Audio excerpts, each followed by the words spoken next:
जी अस्सलाम वालेकुम, क्या हाल है सब लोग? खैरियत से? आपको मेरी तरफ से बहुत बहुत ईद मुबारक हो। आज का दिन बड़ा मुबारक दिन है। आज कुछ सियासी बात नहीं करनी चाहिए, लेकिन इसके बावजूद कुछ सियासी खबरें हैं जो आपके साथ शेयर करेंगे। लेकिन सबसे पहले आपको ईद मुबारक कहेंगे और फिर आपको ये बताएंगे कि ईद को खुशियों में कैसे तब्दील किया जा सकता है। और फिर उसके बाद कुछ सियासी खबरें हैं जिसमें इमरान खान साहब के बारे में इंकशाफ किया गया है कि उन्हें जहर दे के एक ऐसे शख्स को सामने लाया जाएगा जो पार्टी के लिए एक्सेप्टेबल हो और उससे पार्टी को हाईजैक कर लिया जाएगा।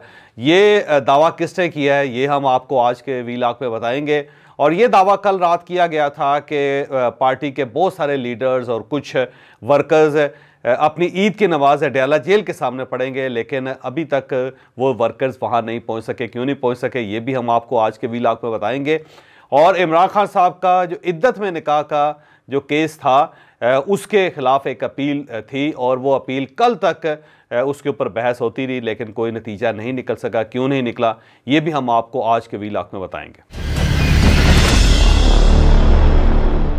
ये याद रखें, आपके खुशियां बेसिकली मनाने वाली चीज़ होती है और जब तक आप इसकी आदत न डालें कभी भी आप खुशी नहीं मना सकते। हम क्योंकि हालात के शिकार होते हैं, हम सब हालात के पाबंद होते हैं, हालात हमें दुखी कर देते हैं, हालात हमें खुश कर देते हैं। लेकिन कमाल इंसान का ये है कि वो हालात के हाथों अपने आप को यरगमाल ना बनने दे, वो हमेशा रजिस्ट करे। अगर आप के हालात दुखी हैं तो आप रजिस्ट करके अपने लिए खुशियाँ क्रिएट कर सकते हैं, और अगर हालात खुश हैं तो खुशियों को इतना रखें कि कल को अगर कोई गम आए तो आपको ज़्यादा अफसोस ना हो। तो इंसान का जो कमाल है वो बैलेंस है कि इंसान अपने आप को बैलेंस रखता है। तो इस बैलेंस के साथ आपको ये ईद मुबारक हो और आप कोशिश करें कि हालात जैसे भी हों, गैस का बिल कोई सा भी हो, पेट्रोल कहीं पे पहुंच जाए, बिजली जितनी चाहे महंगी हो जाए और आपको अशियाए खुदोनोश जो ख़रीदनी पड़े और उसको भी अगर आप का बजट इजाज़त ना दे, लेकिन उसके बावजूद अगर आप खुश रह सकते हैं तो फिर वाकई आपका कमाल है। आपने अक्सर देखा होगा कि बड़े लोग बैगर्स होते हैं, फ़कीर होते हैं, लेकिन इसके बावजूद वो डांस कर रहे होते हैं, खुश हो रहे होते हैं, कहका लगा रहे होते हैं। मैंने बेशुमार मज़दूरों को देखा कि अपने साथियों के साथ एक रोटी तीन तीन लोग आपस में शेयर करके, एक प्लेट सालन होती है शेयर करके, और इसके बावजूद कहके लगा रहे होते हैं। तो उनसे सीखें कि ज़िंदगी को आपने खुशगवार तरीके से कैसे गुजारना है। सबके पास सब कुछ हो सकता है, लेकिन जिन लोगों के पास कुछ नहीं होता इसके बावजूद अगर वो खुशी के साथ ज़िंदगी गुजार रहे हैं तो वो वाकई बड़ा कमाल है। तो हमें उनसे सीखना चाहिए कि हम अपनी ज़िंदगी को कैसे बेहतर बना सकते हैं। लिहाजा शुक्र किया करें, कम के साथ ज़िंदगी गुजारना सीखें और बहुत थोड़े में रह के भी अपने आप को खुश रखना सीखें। यही आपका कमाल है। तो बहरहाल आपको ईद मुबारक हो। इमरान खान साहब का कल सेशन कोर्ट में केस चल रहा था। ये ज़ाहिर है उनकी नज़रसानी है और अपील है कि जी मेरे ख़िलाफ़ जो फ़ैसला किया है इद्दत में निकाह का वो गलत है। तो उसकी अपील उन्होंने सेशन कोर्ट इस्लामाबाद के अंदर दर्ज करवा रखी थी। उसमें तो उस्मान गिल साहब इनके वकील थे, फिर सलमान अकरम राजा साहब इनके वकील हैं। तो कल इन दोनों वकीलों ने सेशन जज शाहरुख अर्जुमंद की अदालत में इमरान खान साहब और बुशरा बीबी को बेगुनाह साबित करने की कोशिश की। और उस्मान गिल साहब का मैं पढ़ रहा था कि उन्होंने कहा कि जब बुशरा बीबी को 3 तलाक़ें इकट्ठी हो गई थी तो फिर उसके बाद रजू करने की ज़रूरत नहीं थी, फिर वो ज़ाहिर तलाक़ हो चुकी थी और उसमें फिर 58 दिन के बाद उन्होंने इमरान खान साहब के साथ निकाह कर लिया। और ये निकाह बिल्कुल जायज़ है, इद्दत के अंदर नहीं है। और जो दूसरा निकाह हुआ था वो निकाह नहीं था, एक तकरीब थी जो फरवरी के अंदर मनाई गई थी और निकाह उनका बिल्कुल वक्त पे हुआ है। तो ये बार बार उनके वकील ये साबित करने की कोशिश कर रहे हैं और जो सलमान अकरम राजा साहब हैं वो भी इसी चीज़ को साबित करने की कोशिश कर रहे हैं कि हमें गलत सज़ा दी गई बुशरा बीबी को और इमरान खान साहब को। अब ये जो केस है ज़ाहिर है एक फैमिली अफेयर है और एक शख्स का अंदरूनी और ज़ाती मामला है, इसे बहुत ज़्यादा डिस्कस नहीं करना चाहिए था, लेकिन माजी में बहुत ज़्यादा डिस्कस भी हो चुका है और बहुत ज़्यादा इसके ऊपर बहस भी हो चुकी है। लेकिन ये केस एक चीज़ साबित करता है कि अगर आप नामवर हैं, अगर आप बरसर इक़्तिदार हैं, अगर आप किसी पार्टी के सरबराह हैं, अगर आप किसी हुक्मरान क्लास के साथ ताल्लुक़ रखते हैं या फिर आप लाइमलाइट में हैं, तो आपको कोई ऐसी गलती नहीं करनी चाहिए कि जिसे कल को साबित करना या जिससे जान छुड़ाना आपके लिए मुश्किल हो जाए। अब इमरान खान साहब और बुशरा बीबी दोनों ज़ाहिर नामवर शख्सियात हैं और इमरान खान साहब को पता था 2017 में कि मैं इक़्तिदार के करीब पहुँच गया हूँ और मैंने प्राइम मिनिस्टर बन रहा हूँ मैं। और बुशरा बीबी को भी पता था कि वो जिस शख्स के साथ शादी कर रही हैं वो फ्यूचर का प्राइम मिनिस्टर होगा और वो बड़ी सियासी फिगर है और वो पूरी दुनिया के अंदर मशहूर है। तो जब आप दोनों को पता था और फिर आपको ये भी अंदाज़ा था कि जो आपके पास तलाकनामा है वो नवंबर 2017 का है और इसकी ज़ाहिर इद्दत जो है वो फरवरी 2018 में जाके पूरी होती है। जब आपको सब कुछ ये पता था तो फिर आपको जल्दी करने की क्या ज़रूरत थी? आप इसे चंद दिन मज़ीद सस्पेंड कर सकते थे और आप फरवरी के अंदर निकाह कर लेते, निकाह करके आप मियाँ बीवी हो जाते। ये जो आपने 1 जनवरी को निकाह करने की जल्दी की तो उसकी क्या ज़रूरत थी आपको? जब आप इस तरह गलतियां करेंगे तो अल्टीमेटली फिर उन गलतियों को आपको फिर सुधारने में बड़ा टाइम लग जाएगा, फिर आपको अपने आप को बेगुनाह साबित करने के लिए बड़ा ज़ोर लगाना पड़ेगा। तो इमरान खान साहब की ये गलती है। दूसरा, साइफर के केस में भी उन्होंने यही गलती की कि जब उन्हें पता था कि मैं प्राइम मिनिस्टर हूं और मेरे ऊपर ऑफिशियल सीक्रेट एक्ट लग सकता है तो फिर उन्हें वो कागज़ लहराने की क्या ज़रूरत थी। और जब वो कागज़ लहरा दिया तो फिर उसके बाद आपको स्टैंड करना चाहिए था कि हाँ जी मेरे पास था लेटर और मैंने वो लहराया। फिर आपको ये कहने की क्या ज़रूरत थी कि जी मैंने तो वो खाली कागज़ लहराया था। तो आपको फिर बतौर वज़ीर-ए-आज़म मुल्क के जो डॉक्यूमेंट्स हैं, जो मुल्क के राज हैं, उनको छुपा के रखना चाहिए था, लेकिन आपने नहीं रखा। एक गलती आपने ये की। और जब आपने कर दी तो फिर जब अदालत में वक्त आया तो फिर आपने अपने करैक्टर का मुजाहरा नहीं किया, आपने फौरी तौर पर उससे इनहराफ कर लिया, जो उससे ज़्यादा बड़ा जुर्म है। जो लीडर है उसके ज़ाहिर है लोग उससे मॉरल अथॉरिटी मांगते हैं। सब लोगों का ख्याल होता है कि ये ना बिक सकता है, ना ये पीछे हट सकता है, ना ये अपनी जान बचाने के लिए कंप्रोमाइज़ कर सकता है। तो फिर आपने मुसलसल ये कहा कि देखें जी ये वो तो खाली कागज़ था, वो तो था ही नहीं, साइफर तो था ही नहीं, मैंने वैसे बात की थी। फिर आप ये भी साबित करने की कोशिश करते रहे कि जनाब असल साइफर की जो कापी थी वो तो वजारत ख़ारजा के पास थी, मेरे पास तो कापी थी सिर्फ। फिर आप ये भी बताते रहे कि कापी तो ज़ाहिर है जी चोरी होगी वहाँ से दफ्तर से और उसमें मैं जिम्मेदार नहीं था। तो आपको ये सब कुछ करने की क्या ज़रूरत है? इसी तरह 190 मिलियन पाउंड का जो केस था, उस केस के अंदर भी आपको इस किस्म की फेवर लेने की क्या ज़रूरत थी? क्या ज़रूरत थी कि आप इस तरह एक यूनिवर्सिटी बनाएं, सो कॉल्ड यूनिवर्सिटी बनाएं, फिर आप एक फेवर दें एक बिजनेस टाइकून को और फिर उससे एक ज़मीन जो है वो आप हासिल करें और उसके अंदर आप यूनिवर्सिटी बना के अपना ये साबित करने की कोशिश करें कि आप बहुत बड़ी रूहानी शख्सियत है। तो जब पूरा पाकिस्तान ही आपका था तो आपको फिर इस तरह कंप्रोमाइज़ करने की क्या ज़रूरत थी? सेम इसी तरह तोशा खाना है कि जब आपके पास खड़ी आ गई, जब आपके पास ज़ेवरात आ गए तो आप उसे बाकायदा दस्तूरी और इखलाकी तरीके से आप उसे हासिल करके फिर आप उनको बेचते थे तो क्या फ़र्क पड़ता था। लेकिन आपने पहले उनको बेच दिया, बेचने के बाद आपको महसूस हुआ कि गलती होगी, फिर आपने उस गलती को सुधारने के लिए जितनी कोशिश की उससे बार बार आप इस दलदल के अंदर धंसते चले गए।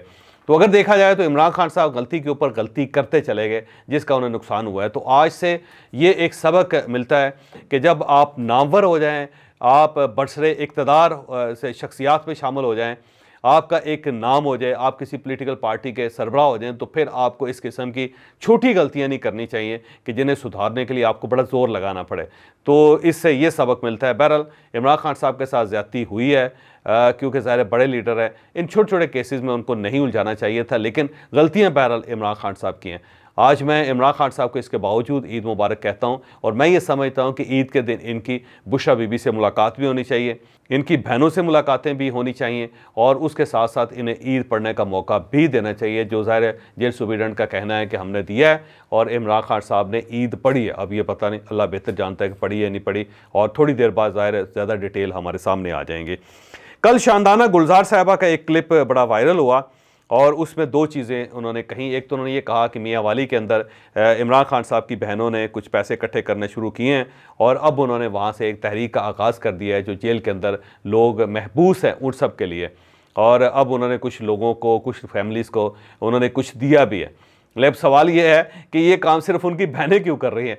पार्टी कहाँ चलेगी? क्या पार्टी को अपने वर्कर्स याद नहीं है? क्या उन्हें ये याद नहीं है कि 102 लोग तो ऐसे हैं जो इस वक्त भी जेलों के अंदर पड़े हुए हैं और 9 मई 10 मई के ज़िम्मेदार उनको ठहराया गया है? उनकी फैमिलीज़ हैं और वो फैमिलीज़ पिछले 9 महीनों से बड़े बुरे हालात में गुजारा कर रही हैं। तो पूरी पार्टी को ये चाहिए था कि उनके घर जाती, उन सबको ईद मुबारक कहती, उनके फैमिली के सर पे हाथ रखती, उन्हें ईद के पैसे देती और उन्हें ईद के कपड़े देती। लेकिन आपने अपने कारकुनों को फरामोश कर दिया। इसी तरह बहुत सारे ऐसे कारकुन हैं जो आपकी वजह से इंतकाल कर गए, जो किसी न किसी हादसे का शिकार हो गए, जो जान से गुजर गए। उन सब के लिए भी आपको चाहिए था कि आप उनके घरों में जाते, उनके सरों पे हाथ रखते, ये साबित करते कि हम आपके लीडर हैं और हम पीछे नहीं हटेंगे। फिर शानदाना गुलजार साहबा ने यह भी एक इंकशाफ किया था कि हमारे वर्कर्स अडयाला जेल के सामने नमाज ईद अदा करेंगे। अभी तक तो मुझे कोई वर्कर नज़र नहीं आया जो नमाज ईद अदा करने के लिए अडयाला जेल के कुर्बो जवार में पहुंचा हो। अगर पार्टी में वाकई जान थी तो पार्टी को चाहिए था कि वह ऐलान करती कि हम सब अडयाला जेल जा रहे हैं और उसके सामने बैठ के हम नमाज ईद अदा करेंगे और वहाँ बैठ के हम अपने लीडर के लिए दुआ भी करेंगे और उन्हें एक मैसेज भी देंगे कि पूरी कौम और पूरी पार्टी आपके साथ है। लेकिन आपने वो काम नहीं किया। तो ये चीज़ साबित करती है कि बेसिकली पार्टी के अंदर वो दमखम नहीं है, या जो भी कहा जा रहा है वो सिर्फ कहा जा रहा है, सिर्फ बातों की हद तक कहा जा रहा है। इमरान खान साहब के लिए कोई शख्स कुर्बान होने के लिए या अडयाला जेल पहुंचने के लिए ईद के दिन तैयार नहीं है। तो ये बड़ी बदकिस्मती है पार्टी की। मैं कोशिश करूंगा, क्योंकि अभी ज़ाहिर 9 बजे हैं, मैं पूरी डिटेल के साथ बाद में एक और वीलॉग करूंगा कि कहीं ऐसा तो नहीं है कि वर्कर वाकई 9 बजे वहाँ पहुँच गए हों। लेकिन 10:30 जिस वक्त मैं ये वीडियो रिकॉर्ड कर रहा हूँ उस वक्त तक इमरान खान साहब के वर्कर्स जो हैं वो जेल नहीं पहुँचे कि वहाँ पे वो इमरान खान साहब के लिए नमाज ईद अदा करना चाहें और उनके साथ ये उनको एक मैसेज दें कि हम जी आपके साथ हैं।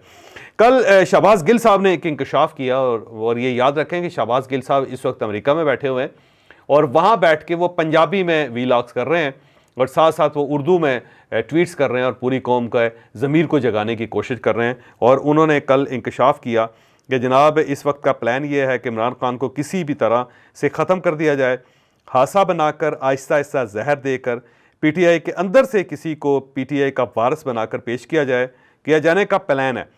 क्योंकि ऐसे शख्स को पेश किया जाएगा जो पहले से PTI के लोगों को काबिल कबूल लगा रहा होगा, तो वर्कर्स में इसकी कबूलियत आसान हो जाएगी। किसी ऐसे शख्स को पेश किया जा सकता है जिसके बारे में कहानी बनाई जा सके कि कुर्बानी दी हुई है, खान का वफादार रहा वगैरह वगैरह। हमें हर सूरत खान को बचाना है। मुखालफिन हार चुके हैं और अब वो हर हद तक जाना चाहते हैं। ईद के बाद एक भरपूर सियासी मुहिम चलानी पड़ेगी। तो अब ये शहबाज गिल साहब अमेरिका के अंदर बैठ के बाकी सब को ये कह रहे हैं कि जी आपको तहरीक चलानी पड़ेगी, आपको इमरान खान की जान बचानी पड़ेगी। तो मेरे दरख्वास्त है शहबाज गिल साहब से कि क्योंकि इमरान खान साहब आपके लीडर हैं और आप उनके बेनिफिशरी भी रहे हैं, बल्कि आज भी बेनिफिशरी हैं और आज भी जितनी मकबूलियत आपकी है, जो आप वीलॉग्स कर रहे हैं, जो काम कर रहे हैं, वो इमरान खान साहब की वजह से हैं। और इमरान खान साहब अगर आपकी ज़िंदगी से निकल जाएँ तो उसके बाद आपके पास बचता कोई नहीं है। तो आपको चाहिए कि आप पाकिस्तान आएँ और पाकिस्तान आके इमरान खान साहब की सपोर्ट करें, इमरान खान साहब के साथ खड़े हों, इमरान खान साहब के कंधे से कंधा मिला के खड़े हों। ये तो कोई बात ना हुई कि जब इक़्तिदार था तो आप यहाँ पे थे और जब चिड़ियाँ खेत चुग गई तो उसके बाद आप अमेरिका चले गए, वहाँ बैठ के पूरी कौम को ये बता रहे हैं कि जनाब आपने इमरान खान साहब की हिफाजत करनी है। तो भाई इस हिफाजत की जिम्मेदारी सिर्फ कौम पे या पार्टी पे नहीं है, आपके ऊपर भी है, आपके कंधों पर भी आयद होती है। तो मेहरबानी करके वापस तशरीफ़ लाएँ। इस वक्त वाकई इमरान खान साहब को आपकी ज़रूरत है और यहाँ बैठ के आप इमरान खान साहब की इज़्ज़त, उनकी जान, उनकी माल और उनकी जो आइली ज़िंदगी के अंदर जो बंदे कीड़े डालने की कोशिश कर रहे हैं उन सब की हिफाजत करें। ये आप पे फ़र्ज़ है कि आप आके अपने लीडर को बचाएं। तो आप खुद अमेरिका में बैठ के बाकी कौम को ये बता रहे हैं कि इमरान खान साहब की जान को बहुत ख़तरा है और आपको सबको चाहिए कि उसके लिए मैदान में खड़े हो जाएं, बाहर निकलें और इमरान खान साहब की हिफाजत करें। तो शहबाज गिल साहब मेरा ख्याल है इस हिफाजत के सारे सिलसिले में उन्हें चौकीदार का किरदार अदा करना चाहिए, उन्हें आके इमरान खान साहब को प्रोटेक्ट करना चाहिए, लेकिन ख़ुद वो बाहर बैठे हुए हैं। और पॉलिटिकल कमेटी जो इमरान खान साहब ने बनाई थी उसमें 2 नाम और ऐड कर दिए गए। मोना सलाई साहब को ऐड कर दिया गया, जुल्फी बुखारी साहब को ऐड कर दिया गया। दोनों मुल्क से बाहर हैं। जुल्फी बुखारी साहब लंदन में हैं और मोना सलाई साहब के बारे में कहा यह जा रहा है कि मैं फिर कहता हूँ कहा यह जा रहा है कि वो स्पेन के अंदर है। यहाँ पे उनके वालिद साहब जो है इंतहाई बुरे हालत में ज़िंदगी गुजार रहे हैं। आज ईद भी उन्होंने बड़ी मुश्किल गुजारी है और बाकायदा वो बीमार भी हैं, उनको चोटें भी लगी, उनकी हड्डियाँ टूटी हुई हैं, लेकिन उनके साहबजादे मुल्क से बाहर बैठ के वहाँ बैठ के अपनी सियासी एक्टिविटीज़ को जारी और सारी रखे हुए हैं और वहाँ से अपने वालिद साहब को कह रहे हैं कि डटे रहें, कोई मसला नहीं है। अब उन को भी पॉलिटिकल कमेटी का हिस्सा बना लिया गया, लेकिन ज़ाहिर है मोना सलाई बाहर हैं, जुल्फी बुखारी साहब भी बाहर हैं, तो इस पॉलिटिकल कमेटी में इनके नामों का क्या फ़ायदा होगा, इस चीज़ की मुझे समझ नहीं आई। जब वो कोर कमेटी में हैं तो फिर उन्हें पॉलिटिकल कमेटी में डालने की क्या ज़रूरत है। और दूसरा ये कि पाकिस्तान तहरीक इंसाफ के बारे में ये कहा जाता है कि ये हमेशा बार बार सोचती रहती है, बार बार ये लोग नया नाम ऐड करते रहते हैं, बार बार नाम निकालते रहते हैं, फिर उनकी जगह नए नाम डालते जाते हैं। तो अब देख लें पॉलिटिकल कमेटी के अंदर भी 3 बार तब्दीलियाँ आ चुकी हैं और अब ये तब्दीलियाँ आती रहेंगी। इमरान खान साहब का जब दिल करेगा किसी को निकाल देंगे, वो एक खबर बन जाएगी, फिर एक नया नाम उसके अंदर ऐड किया जाएगा, फिर वो खबर बनेगी। तो इमरान खान साहब इसी को एंजॉय करते रहेंगे। एक इस साइड पे देखें कोर कमेटी है, उसके अंदर बहुत सारे लोग हैं, लेकिन फिर उनमें से कुछ लोगों को छांट के इमरान खान साहब ने पॉलिटिकल कमेटी बना दी और फिर उसके बाद एक जो सियासी जमात की क़यादत है वो भी आपके सामने, और फिर फैसले इमरान खान साहब नहीं करने हैं। जब फैसले सारे इमरान खान साहब नहीं करने हैं तो फिर ये जो पार्टी की क़यादत है जिसके अंदर चेयरमैन है, फिर उसके अंदर जनरल सेक्रेटरी है, फिर उसके अंदर मीडिया और सेक्रेटरी हैं, इत्तलात व नशियात के सेक्रेटरी हैं, फिर उसके बाद बाकी कुछ लोग हैं, इनकी क्या ज़रूरत है। और जब ये लोग मौजूद हैं तो फिर आपके पास पॉलिटिकल कमेटी का क्या तुक बनता है। और अगर आपके पास पॉलिटिकल कमेटी है तो फिर कोर कमेटी क्यों रखी हुई है, और जब कोर कमेटी रखी हुई है तो फिर आपको बड़े बड़े कन्वेंशन करने की क्या ज़रूरत है। कुछ समझ नहीं आ रही कि ये पार्टी करना क्या चाहती है। बहरहाल आपको बहुत बहुत ईद मुबारक, और इसके साथ साथ पाकिस्तान तहरीक इंसाफ के वर्कर्स को भी बहुत बहुत ईद मुबारक। और मेरी दुआ है कि इमरान खान साहब और उनकी अहलिया बुशरा बेबी बहुत जल्द आपके दरमियान हो।